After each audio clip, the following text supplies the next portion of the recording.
Mr. Charlie Atong Ang, then Eric De La Rosa, Engineer Celso Salazar. Sila ang mastermind sa nawawalang mga sabungero. Sila ang utak ng lahat. Ikaw pala kakasuhan bukas ni Atong Ang. Ano masasabi mo? Parang kinasuhan niya na rin yung sarili niya dahil ako kakasuhan niya. Siya naman nag-uutos ng lahat. At saka Mr. Atong Ang, sabi na nga ng mga matatanda na huwag ka na magtago sa palda ng nanay mo. Sino itong babaeng artista na ito? Yung artista na yan, walang iba kundi si Miss Gretchen Barreto. Namin nilalatag yan. Nilalatag pa namin ng maayos. Sabi ko nga, case build-up yan. Hindi naman basta-bastang paglapas ng testigo, ito na yung korte, pero hatol lang, hindi gano'n eh. Put siya an extorting money from those who he says or he threatens to name. He will use the money to keep quiet. He already has fake passports. He already has fake visas, and they will escape. We have evidence. We will show in due course, no, in the case that we are going to file, the exchange of evidence, the exchange of text to attest, to affirm the extortions. This state witness, this legitimate state witness, will point to this Totoy as the real perpetrator. Pagpatuloy po ang pag-iimbestiga ng malalimang pag-iimbestiga para malaman kung sino ba talaga ang sangkot dito at mapanagot ang dapat mapanagot. Ayon nga rin po sa DOJ ay meron pong 4 na witnesses na maaaring tumulong, pero kailangan pa nilang i-evaluate ang mga testimony nila para malaman kung sino yung pwede maging state witness. At kailangan po talaga nila ng maliban sa testimonya ay magkaroon pa ng ibang mga ebidensya tulad ng mga larawan, pictures, videos kung meron man, para mas makatulong po sa pagresolba ng kaso. Mabigat ang pera ng isabong. Hindi to basta-bastang kalaban. Kasi nga, ang bigat talaga ng kalaban sa dami ng pera. Sa dami ng pera. Tsaka may video pa nga na hawak na magpapatunay sa sinasabi niya. Mayroon pa tayong grupo ng police officers na involved. Hindi to basta-basta. Some of them, government officials. Kumusta? Welcome sa ating live streaming mga kapatid.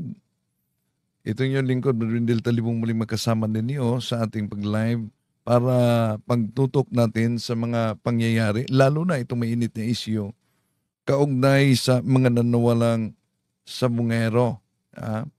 Kung saan may lumutang ngayon na testigo. Di madala itong sugal lang naman yung kadalasang marinig natin na palusot. Dahil, una, di pala basta-basta na. Kahit nga si Senador Bato, alam niyo ba, kahit siya, inaamin ni Senador Bato na yung pamangkin niya ay nalulong talaga at nalubong. Inilibing sa utang dahil sa isabong. Hindi natin pwedeng baliwalain itong pagkawala ng 34 na tao. So, andito ka tayo ngayon sa hearing na ito. Marami pong may mga cases na nag-suicide, and we want to know sa ating Philippine National Police kung ilan yung number ng isabong related suicide cases. Sana you can update us. May mga minor na nag-suicide, mayroong mga pulis na na-involved sa krimen. So di na talaga basta-basta ito mga kapatid. May mga napaulat na mga minor de edad na involved sa isabong at dahil lubog na sa utang, nag-suicide. May napaulat din na pulis na lubog na sa utang dahil sa isabong, nahuli ng hold up sa 7-Eleven. So, sa Catechism of the Catholic Church ng Simbahan 2413, sinasabi diyan na yung sugal, yung gambling, yung paglagay ng pera sa swerte ng sugal ay hindi daw masama, sabi sa Catechism of the Catholic Church. Hindi masama. Ngunit, kung ito ay nauwi na sa pagiging adik, nauwi na sa pagkalubog sa utang, nauwi na sa pagkagutom, nagiging daan sa pagiging irresponsable sa pamilya at sa obligasyon. Nagiging sanhi ito ng pandaraya at ngayon hindi lang pandaraya, pang hold up, meron pang nagpatiwakal dahil nalubog na sa utang. At ang daming mga nawala. Pero may mga maling gumagamit sa pananampalataya na iniugnay nila sa sugal o sa swerte. Yung marinig natin sa ibang mga sugarol, bahala na ang Diyos. Hindi ito tunay na pananampalataya, kundi isang uri ng pagsubok sa Diyos. Isang maling paniniwala na ibibigay ng Diyos ang gusto natin kung tayo'y nagsisikap at responsibilidad, hindi sa pamamagitan ng sabong na ito'y lumubog na talaga. At di lang yan mga kapatid, may lumutang na itinuturo ang mastermind. Affidavit ko yan. Itinuturo niya Mr. kung sino Charlie ang Atong Ang, mastermind. then Eric De La Rosa, Engineer Celso Salazar. At ito ang kinasuhan na din, no? Idinimanda. Gigil namang dumepensa si alias Totoy sa eksklusibong panayam sa kanya ni News 5 anchor Cheryl Cosim. Ginit niyang si Atong Ang mismo ang nag-utos na iligpit ang mga sabongero. Live mula sa TV5 Media Center, nangunguna sa balita si News 5 anchor Cheryl Cosim. Cheryl, ano pa mga binunyag ni alias Totoy? Diin ni alias Totoy si Atong Ang bilang mastermind nga dito sa pagkawala ng mga sabungero. Idinawit din ni Totoy ang dalawang witness na kasama ni Ang kanina sa pagsasampa nga ng reklamo sa Mandaluyong Prosecutor's Office. 15 years daw silang magkasama kaya alam niya ang lahat ng sikreto ng negosyante. Umabot na raw sa 108 sabongero ang umano'y ipinapatay ni Ang. Ayon pa kay alias Totoy, may hawak siyang USB at nandoon daw lahat ang mga ebidensya. Narito ang kanyang pahayag. Mr. Atong Ang, yan lang masasabi ko sa iyo. Huwag ka magtago sa katotohanan. Ikaw mismo nag-utos sa akin at ikaw mismo ang nagsabi dyan sa grupo ng mga pulis na iligpit na yan. Huwag ka magtago sa palda ng nanay mo, Mr. Atong Ang. At Cheryl, ano ang reaksyon ni alias Totoy sa patong-patong na reklamo laban sa kanya? Handa raw sagutin ni alias Totoy ang mga reklamo. Pinabulaanan niya na sinubukan niyang humingi ng pera kay Ang. Si alias Totoy pa raw ang 2 beses na pinadalhan ng sulat ng kampo ni Ang para baligtarin nga ni Totoy ang kanyang mga pahayag kapalit ng kalahating bilyong piso. Narito ang kanyang pahayag. Nakakatawa naman, isang bilyonaryo, isang makapangyarihan na tao, kikilan ko. Ubod ng sinungaling yan, Cheryl. Ang gusto niya, tanggapin ko na yung offer niya at lumayas na daw ako. Punta na lang daw ako sa ibang bansa at ayusin ni Attorney Carol. Yan si Attorney Carol, kasabwat yan sa patayan. Alam ng lahat yan. May iba pa bang pinangalanan si alias Totoy?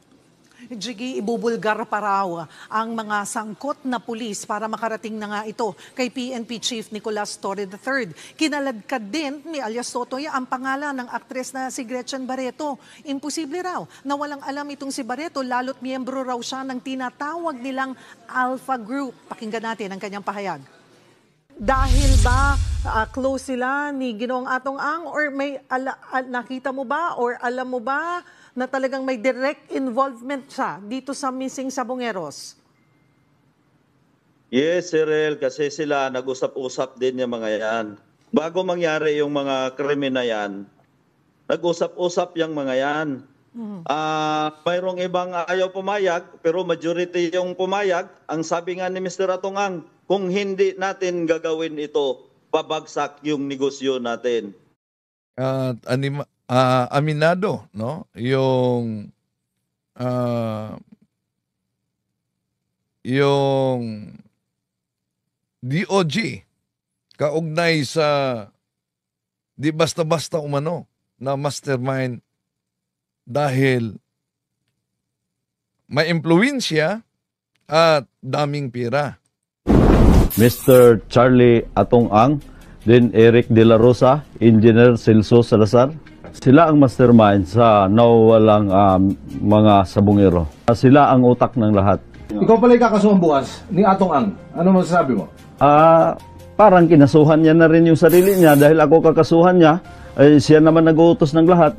At saka Mr. Atong Ang, sabi na nga ng mga matatanda na huwag ka na magtago sa palda ng nanay mo. Sino itong babaeng artista na ito? Yung artista na yan, walang iba kundi si Miss Gretchen Barreto. Namin nilalatag yan. Nilalatag pa namin ng maayos. Sabi ko nga, case build up yan. Hindi naman basta-bastang paglabas ng testigo, ito na yung korte at hatol lang. Hindi ganun eh. Siya and extorting money from those who he says or he threatens to name. He will use the money to keep quiet.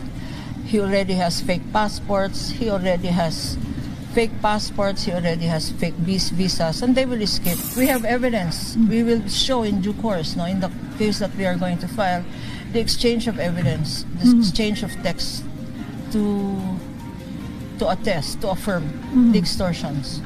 This state witness, this legitimate state witness, will point to this Totoy as the real perpetrator. Pagpatuloy po ang pag-iimbestiga ng malalimang pag-iimbestiga para malaman kung sino ba talaga ang sangkot dito at mapanagot ang dapat mapanagot. Ayon nga rin po sa DOJ ay meron pong 4 na witnesses na maaaring tumulong, pero kailangan pa nilang i-evaluate ang mga testimony nila para malaman kung sino yung pwedeng maging state witness. At kailangan po talaga nila ng maliban sa testimonya ay magkaroon pa ng ibang mga ebidensya tulad ng mga larawan, pictures, videos kung meron man para mas makatulong po sa pagresolba ng kaso. Mabigat ang pera ng isabong. Hindi to basta-bastang kalaban. Kasi nga, ang bigat talaga ng kalaban sa dami ng pera. Sa dami ng pera. Tsaka may video pa nga na hawak na magpapatunay sa sinasabi niya. Mayroon pa tayong grupo ng police officers na involved. Hindi ito basta-basta. Some of them, government officials. At ayon sa interview ng TV5, noong kasagsagan ng hearing sa Senado, nag-break sila, pinatawag daw at nag-alok ng tulong. Ito. Nakita na daw kami, kayo, okay. Mag-anak ni Totoy sa Senado. At saka tinuro naman sa akin kung sino-sino sila. Kasi pinapasok kami sa isang kwarto na kinausap kami na kung gusto namin tulong habang naghihiring kami doon sa Senado. Pinapasok kami break time. Pinapasok kami doon, ando doon si Atong Ang, yan si Dondon, yung si Attorney Carol, at saka Jacob. Marami. Lahat kaming grupong mag-anak. Pinapasok kami doon. Isang long table. Inoperan kami agad na, sige, tulungan nyo yan. Ganon, tulungan kami. Si Mami, bigyan ng bigyan niya ng ng lifetime medication sa pang-hospital, sa pang lahat. Pero hindi kami kumita. So, makamit kaya nila yung sinabi sa DOJ na maimpluwensya. Maimpluwensya, ang daming pera, di basta-basta. Matagal na ito na kaso. No? Ngayon, makamit kaya nila ang hustisya lalo na sa mga nawawala na mga sabungero. Ito ang pahayag sa isa sa mga tumitindig na saksi. Affidavit ko yan, Mr. Charlie Atong Ang, then Eric De La Rosa, Engineer Celso Salazar. Sila ang mastermind sa nawawalang mga sabungero. Sila ang utak ng lahat. Si Mr. Eric De La Rosa, siya ang nagmamonitor ng mga palabas. Pag alam niya ang tsupi, pinapaalam niya kay Mr. Atong Ang, then mag-uusap sila ni Celso Salazar, then itawag sa akin na i-hold yung mga taong nagtutsupi. Kasi Mr. Atong Ang, siya yung chairman ng Pitmaster. Siya ang pinaka-mastermind at siya ang nag-uutos na talagang iligpit yung mga yan. Sa paano paraan? Katulad ng sinabi ko, may mga taong membro ng PNP na inuutosan para kumuha doon sa binyo. Sa mga taong nagtaka, bakit ngayon lang ako lumutang? Ngayon, lumutang ako dahil alam ko ang pinagkatiwalaan kong tao na ang ating PNP chief na si General Torre. Alam kong hindi niya kaya bayaran ng pera yan. Ano naging papel mo dito sa Missing Sabungero? Ba't ikaw ay kasama sa kinasuhan? Sa totoo lang, wala akong kinalaman dyan at isa lang akong utusan niya na bilang farm manager. Ikaw pala yung kakasuhan bukas ni Atong Ang. Ano masasabi mo? Parang kinasuhan niya na rin yung sarili niya dahil ako kakasuhan niya. Siya naman nag-uutos ng lahat. Katulad ng sinabi niya, nag-extortion daw ako ng 300 million. Para alam ng lahat, hindi ko kayang tanggapin yung pera niya. Sinabi niya na nga sa social media na bilyonaryo ako. Patunayan ko na lang na ako isang bilyonaryong mini. Yun lang ang masasabi ko sa kanya. At saka Mr. Atong Ang, sabi na nga ng mga matatanda na huwag ka na magtago sa palda ng nanay mo. Binigyan mo ako ng papel na para pirmahan ko, yung recantation ba yun, na binigay mo sa akin, kapalit ng pera. Sabi ko, hindi ko kayang tanggapin yan dahil buhay ko at buhay ng pamilya ang nakataya dito. At ng mga pamilya ng mga nawawalan sa bungero. Sino itong babaeng artista na ito? Yung artista na yan, walang iba kundi si Miss Gretchen Barreto. 100% na may kinalaman siya at gawa na lagi sila magkasama ni Mr. Atong Ang. Ang panawagan ko lang sa kanya, para naman medyo maano siya, makipagtulungan na lang siya sa akin. Sa mahal kong presidente, BBM, sir, sana pakinggan mo naman yung mga pamilya ng namamatayan. Ito na yung pagkakataon na tulungan nyo ako. Dahil lahat ng sinasabi ko dito, walang kasinungalingan at walang pirang kapalit dito. Dito na masubukan ang administrasyon ni Pangulong Bongbong Marcos. Kung napahuli niya si Kibuloy, si dating Pangulong Rodrigo Duterte, itong sinabi ng DOJ na maimpluwensya at ang daming pera, pag di kaya nilang magalaw at masolve ang naturang kaso na naunang sinabi ng DOJ na makapangyarihan, maimpluwensya at ang daming pera, pag di nila ito masolve, ibig sabihin mas priority nila ang kalaban sa politika. Di mo ba? Dahil napahuli nila, may impluwensya, makapangyarihan si dating Pangulong Rodrigo Duterte. May impluwensya, makapangyarihan, daming pera si Pastor Apollo Kibuloy. Ngayon, may lumitaw na saksi, ano kaya ang mangyari sa naturang kasong itong matagal na. At di basta-basta talaga, alam nyo naman anong resulta kaugnay sa Pugo, di ba? Sa Pugo lang, grabe na pala ang mga pangyayari na di alam ng karamihan. Ngayon, sa Isabong, meron na palang napaulat na mga minor de edad. Kaya nga, nagpalabas ng pahayag si Cardinal David kaugnay nito dahil may mga involved na mga minor de edad at di lang basta-basta sa ulat may mga minor de edad na nagpatiwakal. Meron ding napaulat na pulis na nagiging hold-upper sa 7-Eleven dahil sa pagkalulong sa itong tinatawag na isabong. Okay. Ito ang bahagi ay inaamin din ni Senador Bato. Inaamin ni Senador Bato na ang kaniyang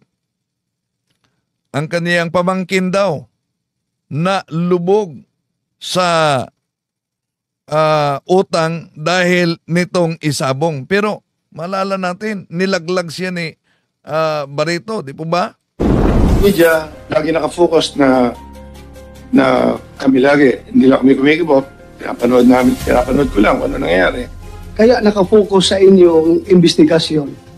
Dahil, naturalmente, doon last nawala, bago nawala yung mga tao, doon sa sabungan ninyo.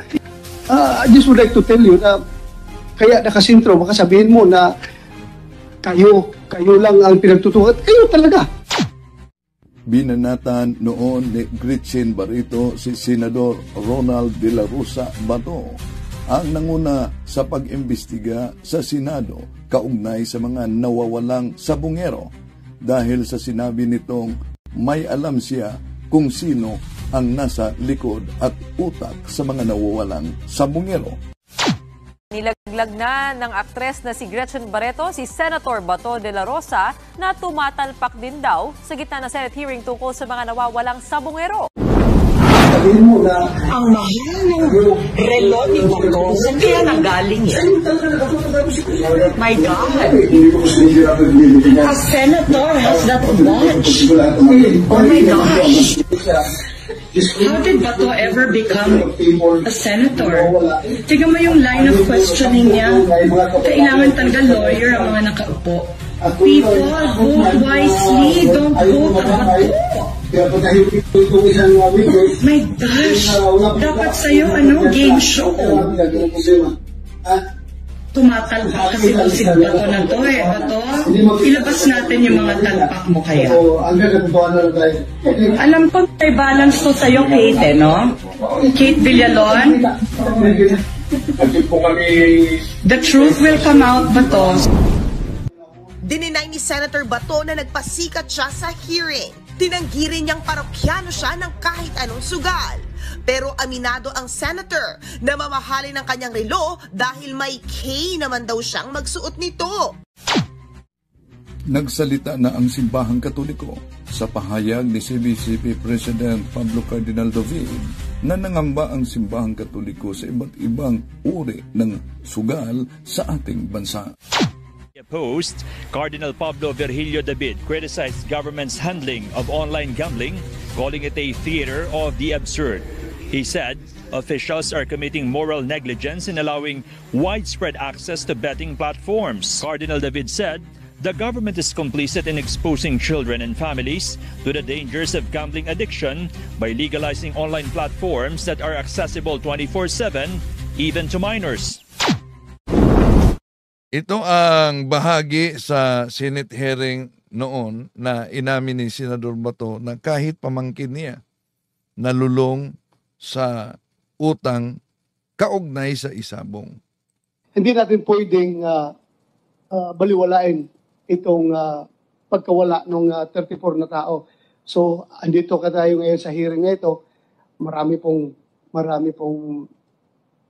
may mga cases na nag-suicide and we want to know sa ating Philippine National Police kung ilan yung number ng isabong related suicide cases. Sana you can update us. May mga minor na nag-suicide, mayroong mga police na na-involve sa krimen dahil sa pagkalulong sa isabong. So, mabigat po ang problema ito. At hindi na po ako lalayo, ako mismo, meron akong pamangkin na nalibing sa utang dahil dito sa isabong na ito. At hanggang ngayon, hindi na nakakabangon sa kanyang pagkakautang. And I asked him, bakit ganon lumaki yung utang mo?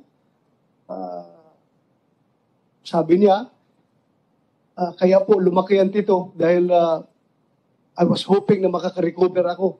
Pero hindi ako naka-recover. So ito, lumaki yung pagkakautang ko. So hindi na tayo titingin pa sa malayo. Dito na, malapit, marami. Pati yung mga pulis na gumagawa ng kulukuhan na alam natin. Including those guests who are at the holding area to please stand and raise their right hand.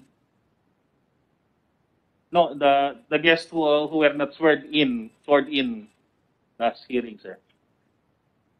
We would also request the guests who are in the holding area who were not sworn in last time to please stand also and raise their right hand. Do you swear to tell the truth, the whole truth, and nothing but the truth in this investigation? Thank you. Please take your seats. Sasalita po ako sa dalawang bagay. As Lucky 8, inamin ko po, nasabi ko sa inyo, kailangan, pasensya ka, hindi ako narating noong nakaraan dahil kita niyo ng boses ko, tsaka lagi ako inuubo dahil nagka-COVID ako noong nakaraan. Pero, excuse me, negative ka? Negative. May side effect. Thank you. Anyway. Continue. As dalawang klase, Lucky 8 at saka as gaming consultant ng mga sugal. Makakapagbigay ako ng idea rin sa inyo. Ang hearing na ito, nangyari ito sa kasagsagan din sa COVID. No? Lucky 8, honor of Lucky 8, mamaya sasabihin ko sa inyo lahat to para magaydan lang. Parang ano na ang Lucky 8, parang ginano nyo na guilty Hindi naman trial by publicity, papatunayan ko sa inyo na may conspiracy rito. Okay? Wala kaming kinalaman dyan, patutunayan ko sa inyo ang conspiracy. Tignan nyo muna, sino ang totoong may-ari ng Lucky 8? Ako. Hindi kasi pwede maging may-ari rito ang abogado kailangan dito. Ang kailangan dito, at least may gaming na alam ka, na maski sa anong sugal o power ka man lang sa gobyerno. Hindi ganoon. Huwag na tayo magtago sa kalokohan. Magitotoo tayo. Gusto ko malaman, hindi ako mahilig sa pera. At huwag nyo nang kawawa naman ng PACOR, kawawa DOJ. Ako makapagpaliwanag kasi gaming, mapapaliwanag ko sa inyo. Sinisisi sila, kung talagang guilty kami, kung talagang ititigil ko to, hindi kailangan itigil ang isabong kung talagang kailangan. Kung guilty ako, sasabihin ko sa inyo, kung guilty yung kumpanya namin, pero may papatunayan ko nga sa inyo na may conspiracy rito. Sino may-ari ng Lucky 8? Ako. Pag-aralan nyo may ito.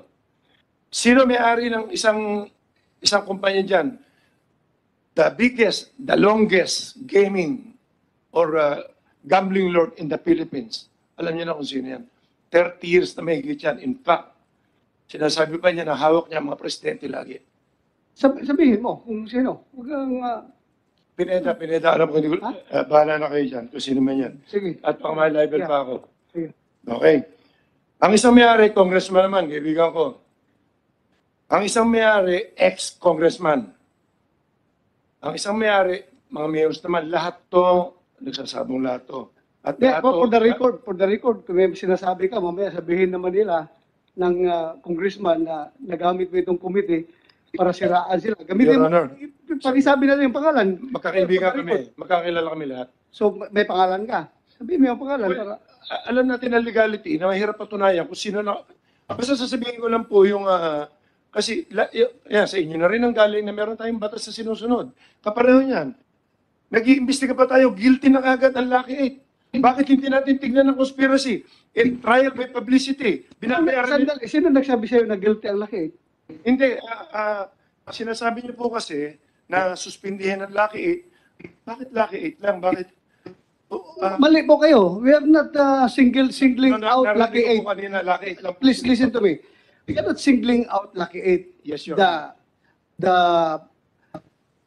We are recommending for the cancellation of the permit to license to operate of the 7 licenses as provided by PAGCOR. Kaya hindi po single out yung Lucky 8.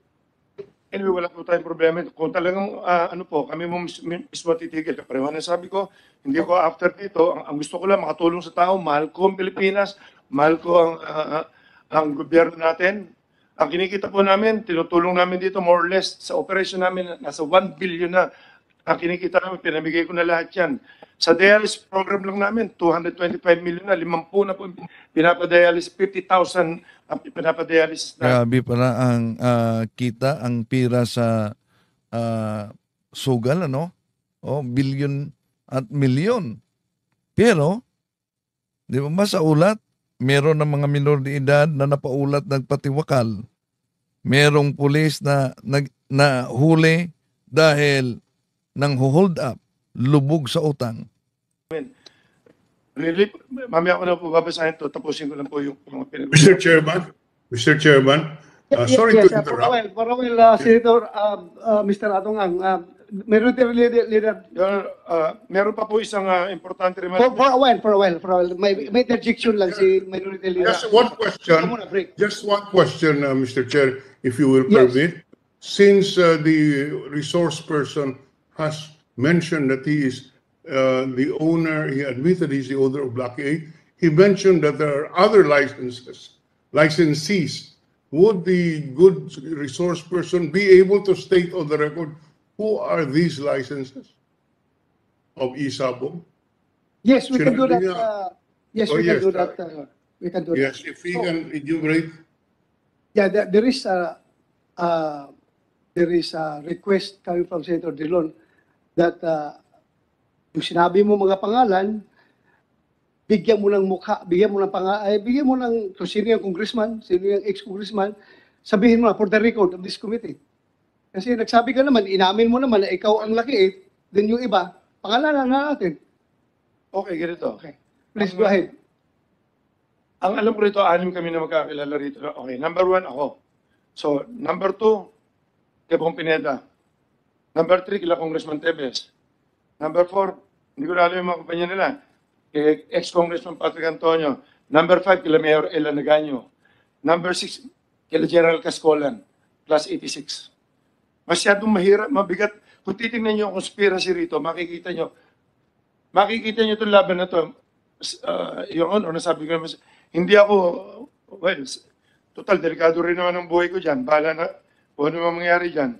Papunta na rin kasi sa senaryo na talagang gusto nila, kasi 90% sa income ng Sabong, sa operation, 90 to 95 kami yun. Dahil nasa akin lahat, members ko lahat ang buong Pilipinas na big time na sabongero, kasi legit talaga na maayos lahat to. Nakita rin naman nila kung ano ang purpose nito, hindi lang gumawa ng pera. Tumutulong tayo sa tao, binabayad natin sa gobyerno. Sa totoo lang, gumawa naman ng batas ang Congress ngayon eh. Dahil wala tayong batas sa Sabong. Ito po yung batas na ito as gaming consultant na. Ang PD 449 po, yan ang original na batas ng Sabong. Fridays and holidays lang yan. Sabungan lang. Noong 1994 yan, 1974, inamend dyan ni Presidente Marcos nung bago sa bumaba, PD 1802. Inamend siya 1802, tapos after a few months, pinalitan na 1802-A, 1981, ginawa niyang Sundays and holidays and regular days. Yan yung tinatawag ng mga pintakasina. Ang pinakahuling batas ng Sabong. So, ibig sabihin, amended na yung PD 449, sinabi po ni Senator po, amended na po yung PD 449, naging PD 1802 na po yun. Doon po tumitigil at nagkaroon lang na isa pa na Republic Act 7160 noong 1991. Ipinasa sa local government ang paglilisensya at saka pag-aayos ng pag-i-issue ng license and pagkocontrol na cockfighting inside cockpit only. Doon pumapasok yan. Ngayon, yung pinagtatalunan natin na ang PAGCOR ba may karapatan na umawak ng sabong? Wala karapatan sa sabong ang PAGCOR. Dahil ang PAGCOR, babalik tayo doon sa local government code na 7160. Sila ang control, sila ang mag-i-issue ng permit, sila ang GAP ang magko-control magbibigay ng license. So tatlong agency ito eh. local government, ang mayor ang mag-i-issue ng permit, building permit, tapos ang GAP ang mag-i-issue ng mga license and everything, mag-monitor ng mga game fixing. Ang bet, ngayon, kaya nakapasok ang PAGCOR dito, dahil sa new technology na.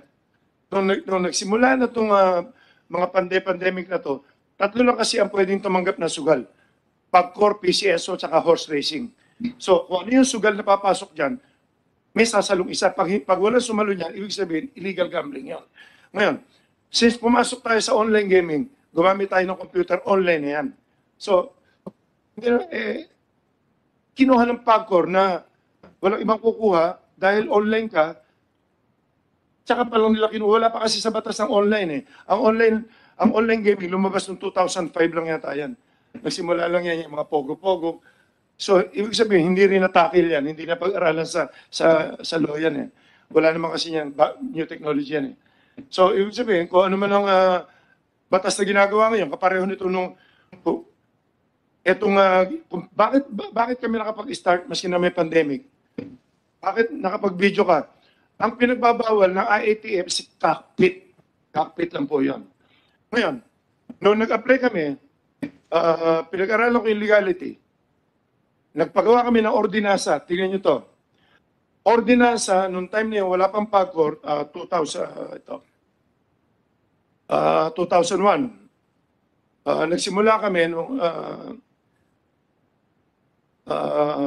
ordinansa ng Manila, Lipa, tsaka Santa Cruz. Nagsimula lang kami sa Lipa, tsaka Santa Cruz. Sinasabi sa isang ordinansa, ang ordinansa kasi, yan yung parang Congress ng ating Pilipinas. So sa bayan ng Santa Cruz or sa bayan ng... Ang pinag-uusapan dito mga kapatid, legal na sugal. No? Kaya nga may license. Pero kahit legal na sugal, dami nang napaulat na lumubog talaga sa utang at yung ibang mga minor de edad nagpatiwakal. May mga pulis na lumubog sa utang at nang hold up. Kaya, ano sa palagay ninyo? Dapat bang ihinto kahit legal na sugal na ito? Pansin ninyo na ilang mga sabungerong nawawala, mahigit daw umano sa 100 ito. Lipa or sa Manila, sinasabi ng ordinansa na itong kumpanyang ito, since kami nagre-regulate, kami ang local government, binibigyan po namin kayo ng authority na magpasabong na magpalabas ng ng mini cockpit or studio. Ang tawag dito studio. At pinapayagan namin kayong magpasugal sa territory, within the territory ng online, by air or by land. Ibig sabihin nun, pwede tayong gumamit ng online na telepono. At pwede tayong tumaya sa betting station na may ticket. Ang betting station na may ticket, bawal pa dahil may nung time na yan, bawal pa. Dahil may mga COVID nga, bawal yung mga walk-in, bawal yan. So doon kami nag-start, yung tinatanong ni Senator Tolentino, bakit nakapagsimula ang laki? Noong time nung panahon ng COVID, nagsimula kami July 15. Kung kukumpletuhin ko to, kukumpletuhin ko rin itong kwento to para makita niyo yung conspiracy. Kung bakit, kung sino ang mga involved dito. Huwag nyo kami i-condemn na guilty kami dyan sa mga nawawala. Dahil, sasabihin ko rin kung bakit. May isang nawawala dyan eh. For the record, I will just cut you short. For the record, this committee is not condemning you for the disappearance of the 34 people. Hindi po namin kayo kinukondem. So, please continue your explanation. Bakit laking laki binibintang yan? Bakit laki sa tatlong area mo lagi nangyayari kung may nawawala?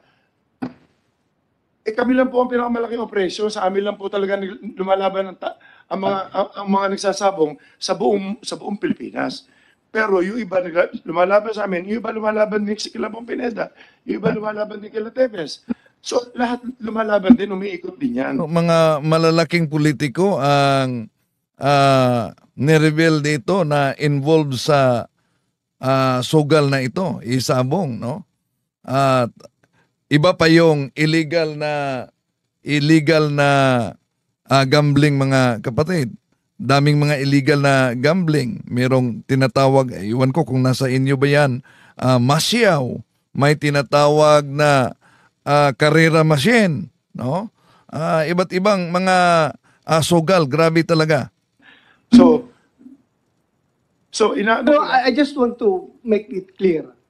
Kaya nakasentro dito sa kumpanya ninyo yung investigasyon, hindi nakasentro kay Bong Pineda, hindi nakasentro doon sa ibang mga licensee because yung tatlong mga sabungan kung saan last known location ng mga missing victims, doon sila nalulocate bago sila nawawala. Before they were reported missing, doon sila sa tatlong sabungan yan na pinag-aari ninyo. Kaya bakit naman namin imbestigahan yung ibang licensee na sa inyo naman yung tatlong sabungan? Kaya klaruin ko lang sa iyo, we are not singling you out. This committee is very fair enough. Kaya nga pinatawag ka namin to provide you an avenue to clear your name. Kung indeed wala kayong kilalaman dito sa disappearance ng 34 na tao. Kaya pinatawag namin kayo and we're giving you the opportunity. But before you continue, please, I would just like to recognize Senator Grace po. Okay.